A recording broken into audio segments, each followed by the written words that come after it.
L'opération Gardons nos villes propres, destinée à débarrasser les trottoirs des grandes artères et les parages des marchés d'Omagno à Brazzaville de l'occupation anarchique, a commencé à porter ses fruits. Cette réussite est due, selon le ministre délégué à la décentralisation et au développement local, Juste Désiré Mondélé, à l'adhésion des commerçants, celle de la population et la persuasion des forces de l'ordre.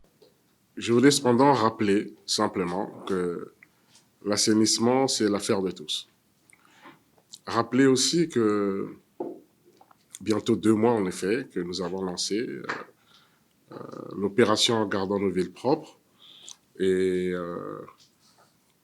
c'est l'occasion de saluer l'adhésion populaire, de saluer l'adhésion des commerçants aussi, de tous ceux qui exerçaient aux alentours des marchés d'Omagno et qui ont regagné les marchés. Vous savez que les habitudes ont la vie dure. Nous avons fait des évaluations d'étapes et ces évaluations d'étapes indiquent clairement que cette opération se passe très bien, indiquent clairement qu'il y a véritablement une adhésion, pas seulement des populations, mais aussi des commerçants, ceux qui étaient dans les encablures, dans les alentours des marchés d'Omagno, qui ont regagné les marchés.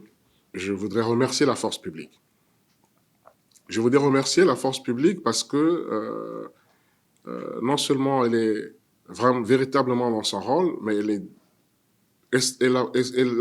appuie beaucoup, je dirais, sur la pédale de la pédagogie.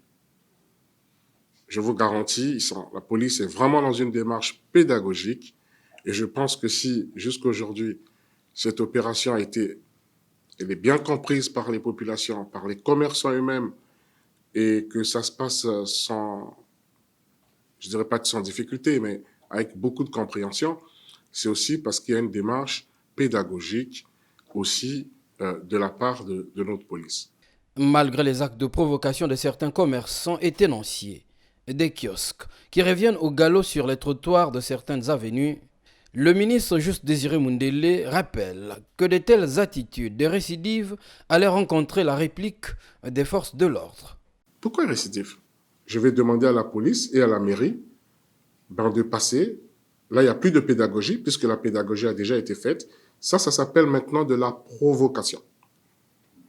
Voilà. Là, c'est de la provocation. Donc, à la provocation, il y aura une réponse de la loi. Simplement. Il ne faut pas non plus épuiser les autres dans leur travail. Et à ce jeu-là, je crois que euh, personne ne gagnerait.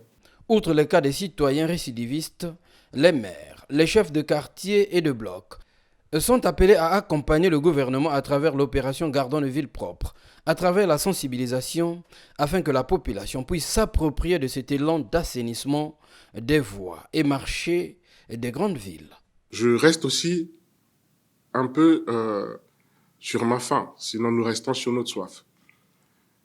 Parce que nous n'avons pas vu aussi l'engagement total des maires d'arrondissement.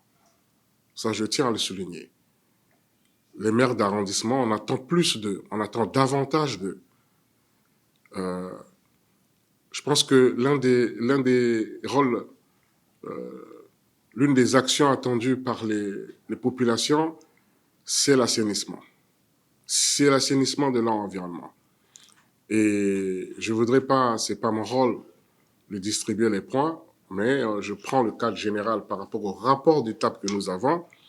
Au regard du rapport d'étape, euh, je le dis ici, il n'y a pas l'engagement qu'on pouvait attendre des maires d'arrondissement. Donc là aussi, c'est l'occasion de demander aux maires d'arrondissement de s'impliquer davantage. Ce n'est pas que l'affaire du gouvernement, et ça ne devrait pas l'être. C'est vraiment l'affaire des populations et à la tête des populations, dans les circonscriptions administratives, ce sont les administrateurs maires. Et je dis ici que nous n'allons pas leur donner raison parce que c'est des questions de santé publique. Nous sommes tous intéressés. Mais que chacun joue sa partition là où il est. Le gouvernement joue sa partition, les maires vont jouer leur partition, Mais les chefs des quartiers aussi, la leur, les chefs de bloc, idem. Cette opération lancée à Brazzaville le 29 octobre et qui concerne l'ensemble des villes du pays doit se pérenniser pour donner un visage plus moderne et respectant les règles d'hygiène publique. Concernant les fêtes de fin d'année, le ministre délégué à la décentralisation et au développement local a mis en garde toutes celles et ceux qui profiteraient de cette période pour occuper illégalement la voie publique.